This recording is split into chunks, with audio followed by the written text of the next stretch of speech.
Seigneur, de tourner nos regards vers toi. Seigneur, je te prie afin que le message qui suit, Seigneur, trouve écho et que ta parole soit prêchée, que toi seul sois glorifié et que la gloire te revienne, Père. Amen. Cet après-midi, à 13h30, nous aurons donc un culte spécial de Noël et presque tous ceux qui sont là ce matin seront là cet après-midi. Je devais donc préparer un message en conséquence pour pas que vous entendiez deux fois la même prédication. J'ai donc préparé un message en deux parties ou deux messages, je ne sais pas, qui s'intitule Noël, l'espoir de la naissance. Ce matin, nous parlerons d'espoir. Cet après-midi, puisque c'est le thème que les enfants ont choisi, nous parlerons de la naissance de Jésus-Christ. Jérémie, chapitre 29, versets 11 à 13. Jérémie, chapitre 29, versets 11 à 13. Je vais avoir besoin de la télécommande, les frères, pour le PowerPoint. Merci beaucoup. Prenez avec moi Jérémie, chapitre 29, versets 11 à 13, s'il vous plaît. La parole de Dieu déclare ceci ce matin. Nous allons parler d'espoir. C'est un message qui va être un peu différent de d'habitude parce que Dieu travaille beaucoup mon cœur en ce moment. Ça devrait se ressentir ce matin. Jérémie 29, verset 11 dit ceci. « Je connais les projets que j'ai formés sur vous, dit l'Éternel. Projets de paix et non de malheur, afin de vous donner un avenir et de l'espérance. Vous m'invoquerez et vous partirez. Vous me prierez et je vous exaucerai. Vous me chercherez et vous me trouverez si vous me cherchez de tout votre cœur. Amen. » Est-ce que tu peux dire à la personne qui est à côté de toi, Dieu a un futur d'espérance pour toi?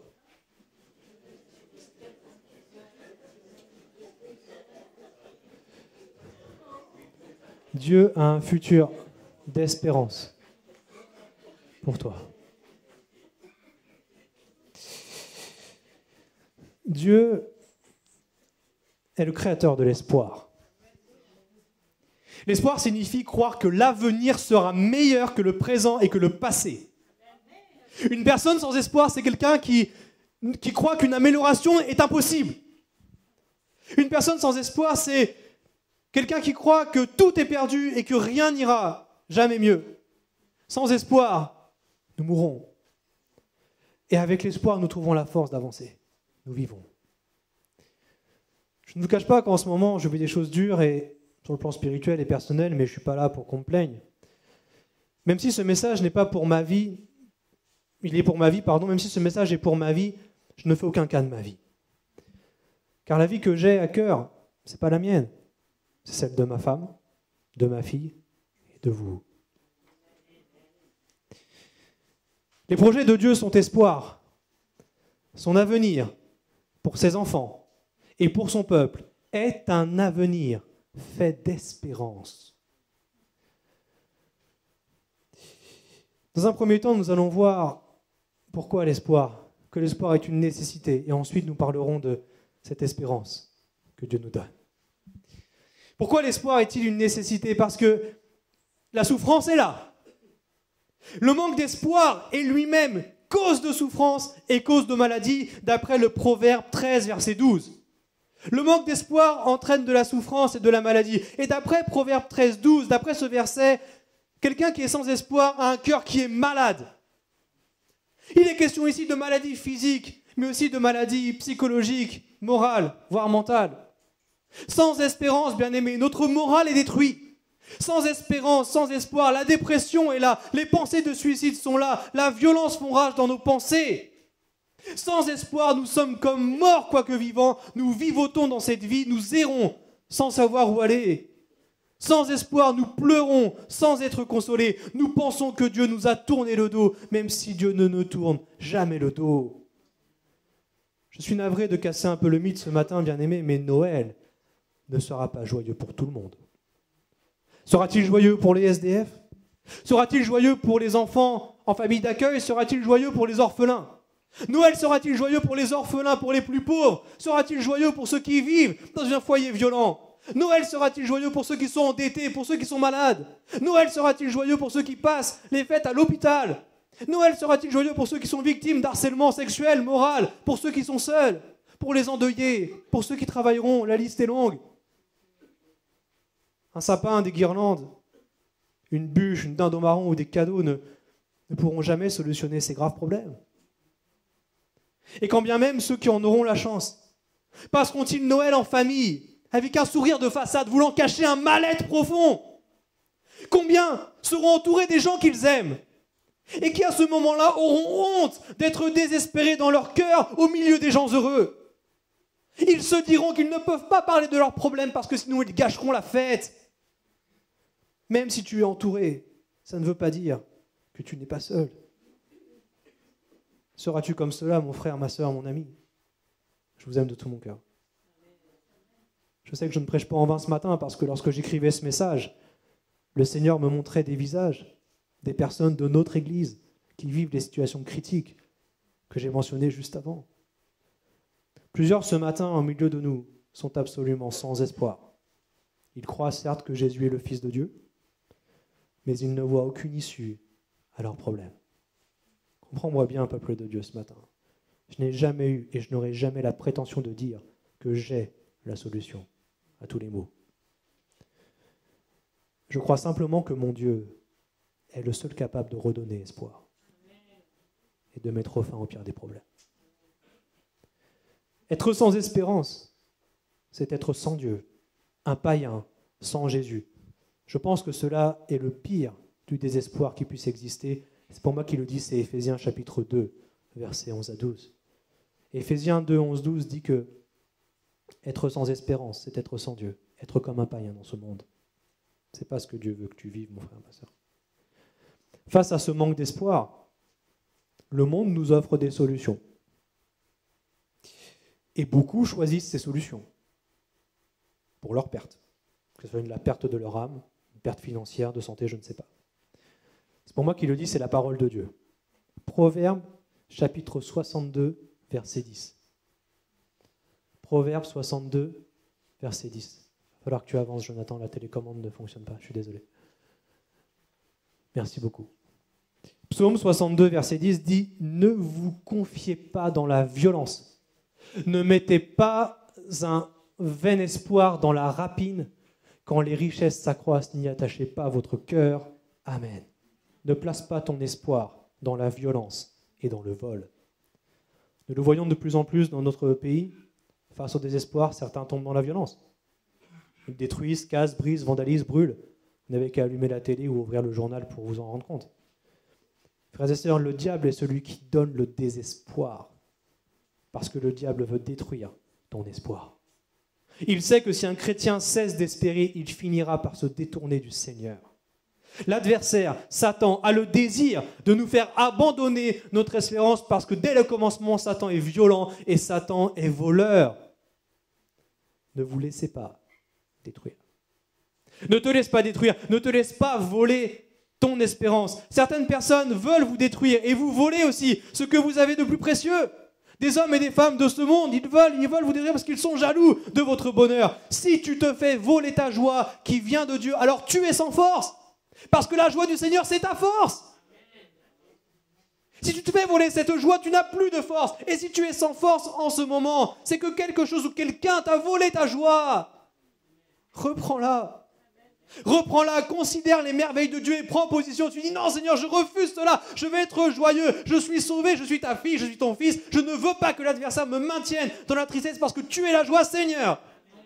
Il faut prendre position, bien-aimés. Ne vous laissez pas faire. La violence et le vol ne pourront jamais être source d'espoir. Ils ne peuvent rien amener de bon. Ne tombez pas dans ces pièges, bien-aimés. Pas de violence, pas de vol. Le monde nous propose également d'autres solutions. Job chapitre 31, versets 24 à 28.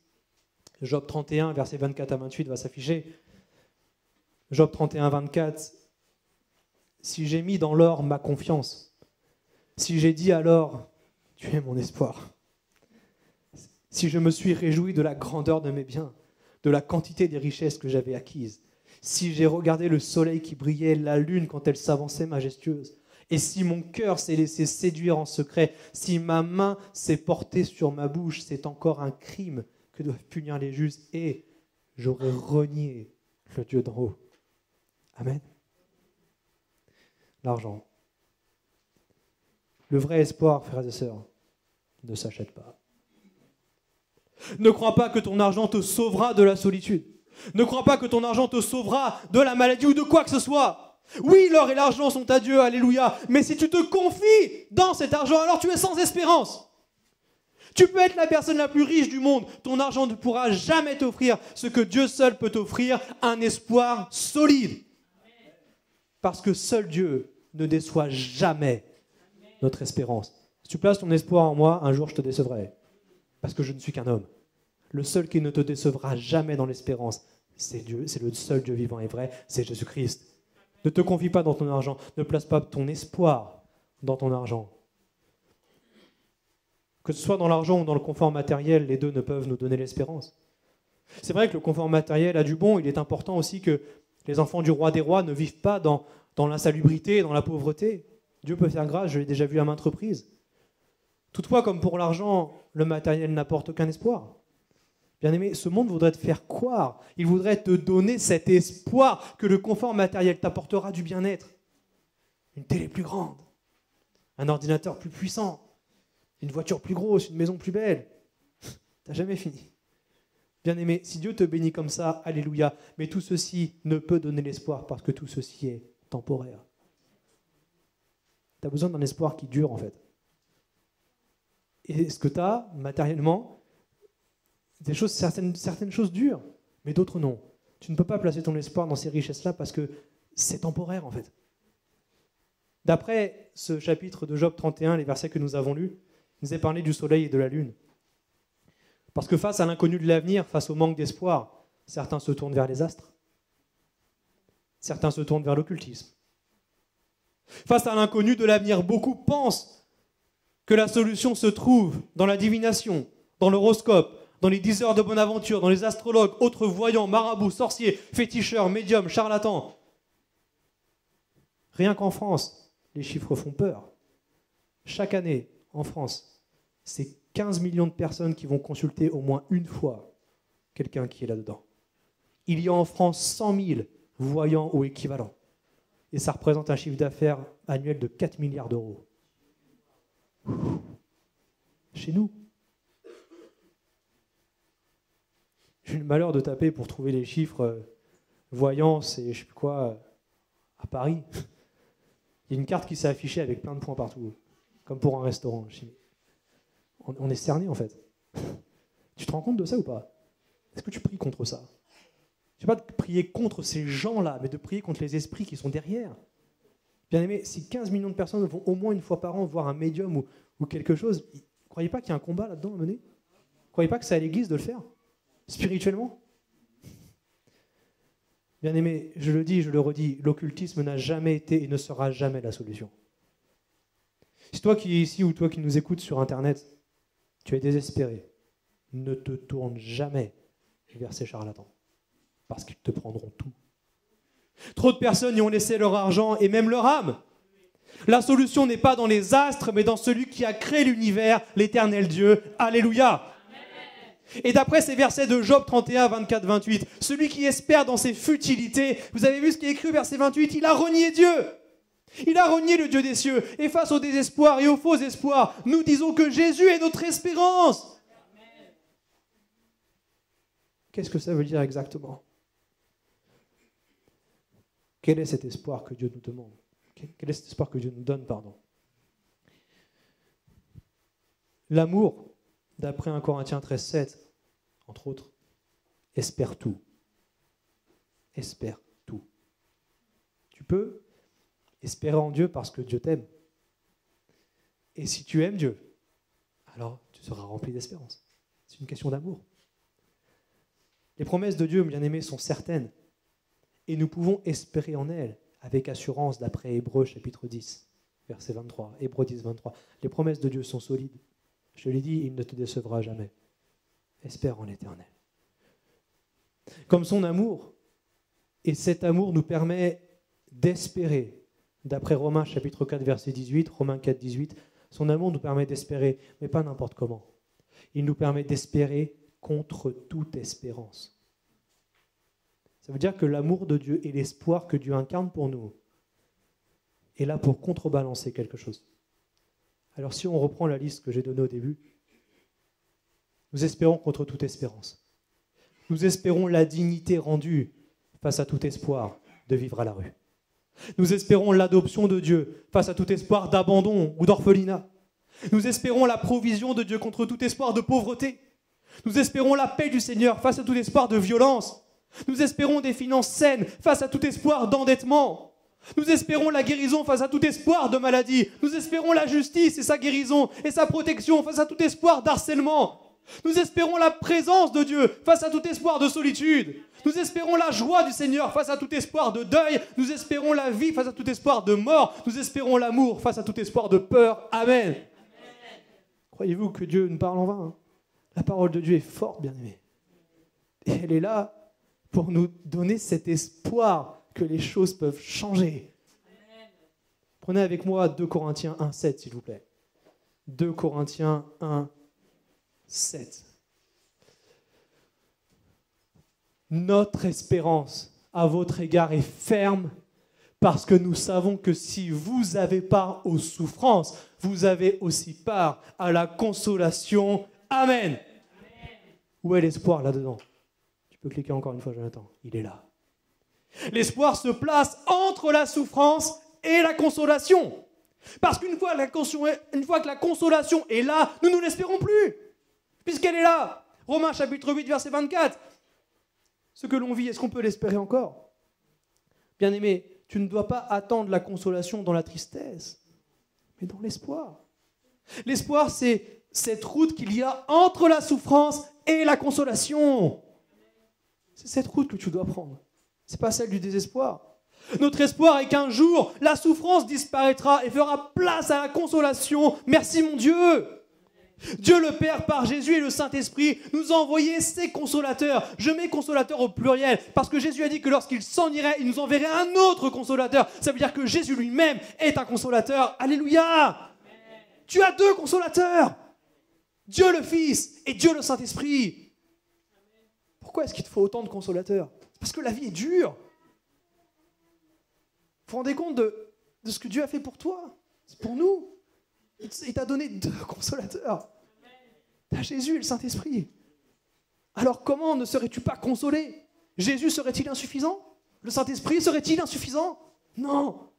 Jésus est notre espoir. Le Saint-Esprit nous rend cette espérance. Il nous donne d'être consolés.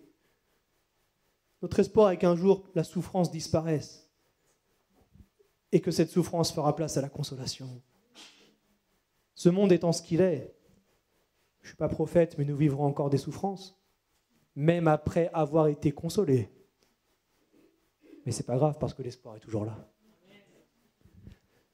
Dieu nous console pour que, entre autres, pour que lorsqu'une souffrance arrive, nous nous souvenions de sa précédente consolation.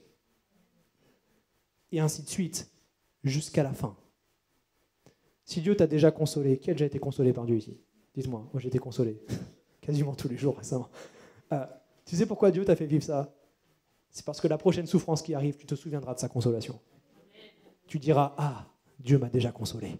Ça veut dire qu'il peut me consoler encore. Ça veut dire qu'il est encore mon espoir. Ça veut dire qu'il est encore vivant. La souffrance est là, ok, mais un jour, la consolation sera là. Gloire à Dieu. Dieu t'aime, bien-aimé. Il t'aime très fort.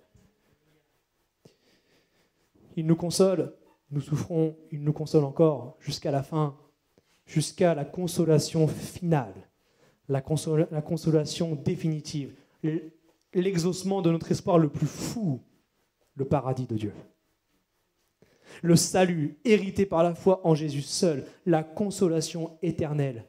D'après 2 Thessaloniciens chapitre 2 verset 16, 2 Thessaloniciens 2, 16, c'est la bonne espérance.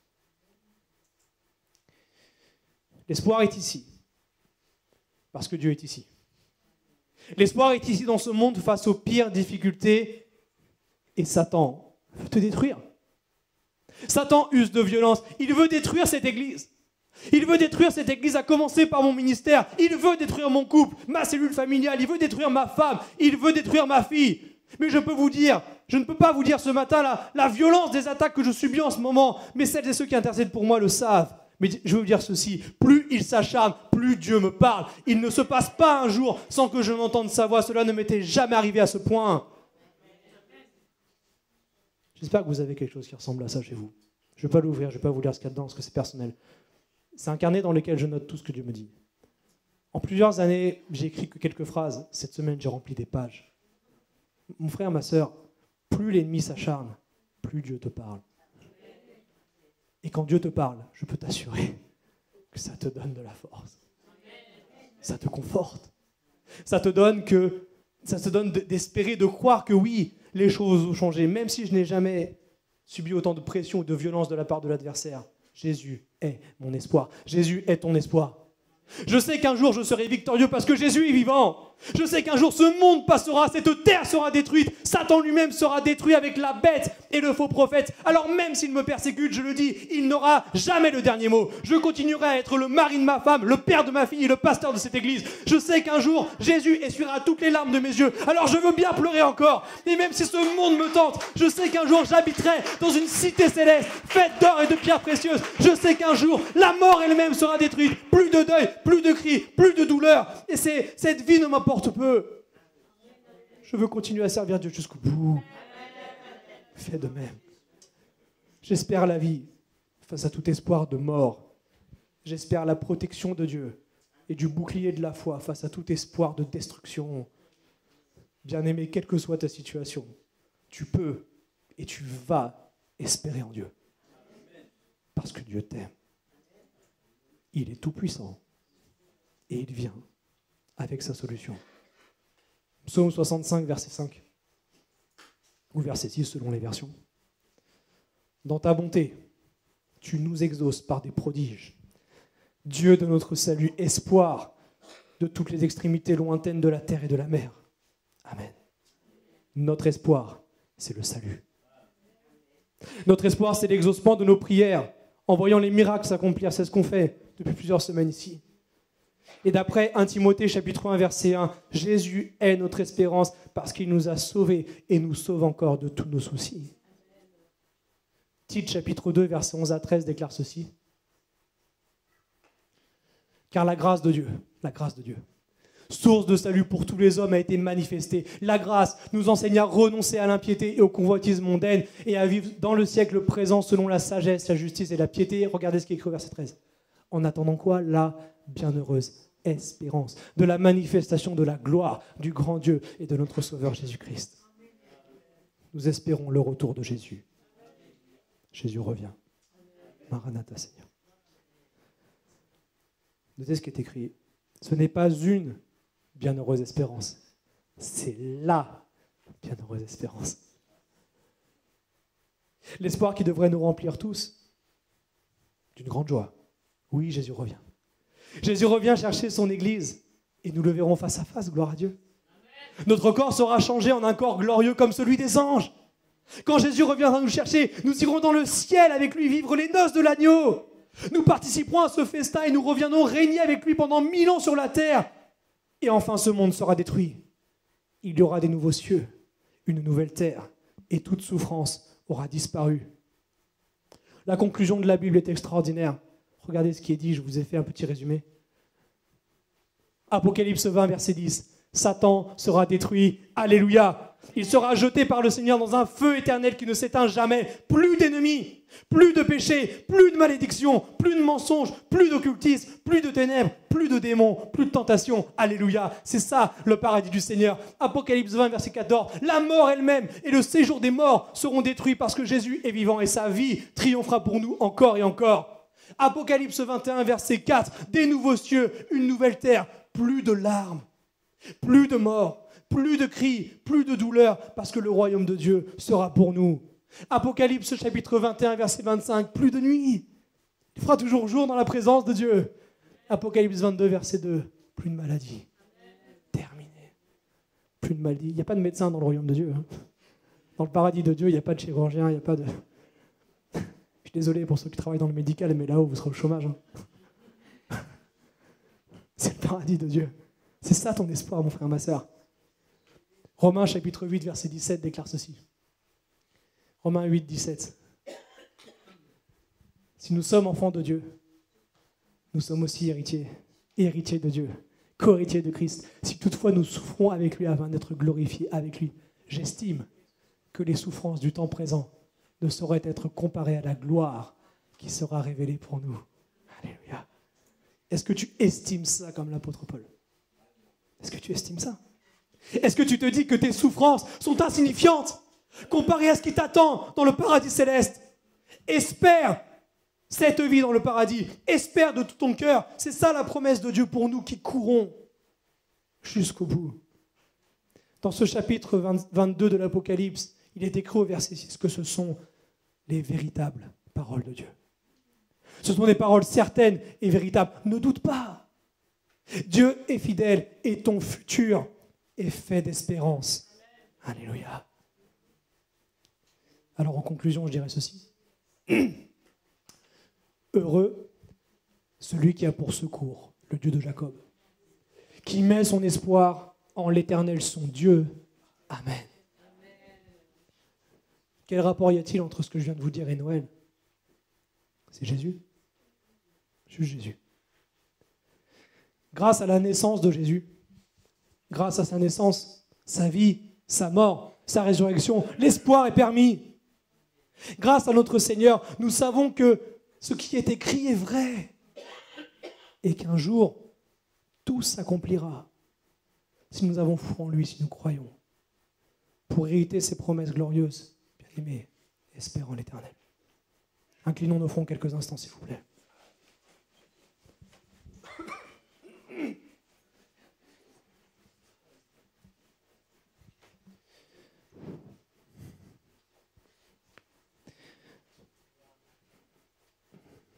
Tu es notre espoir, Seigneur.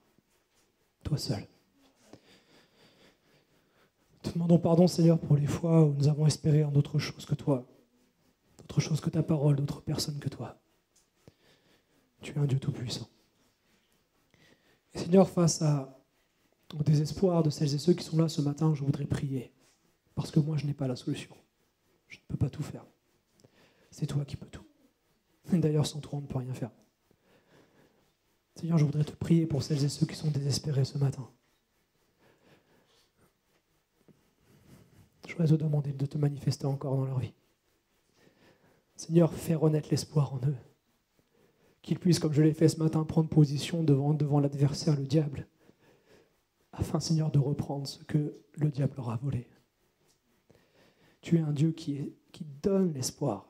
Et cet espoir, Seigneur, nous donne de croire qu'un jour la souffrance s'arrêtera et que tu nous consoleras.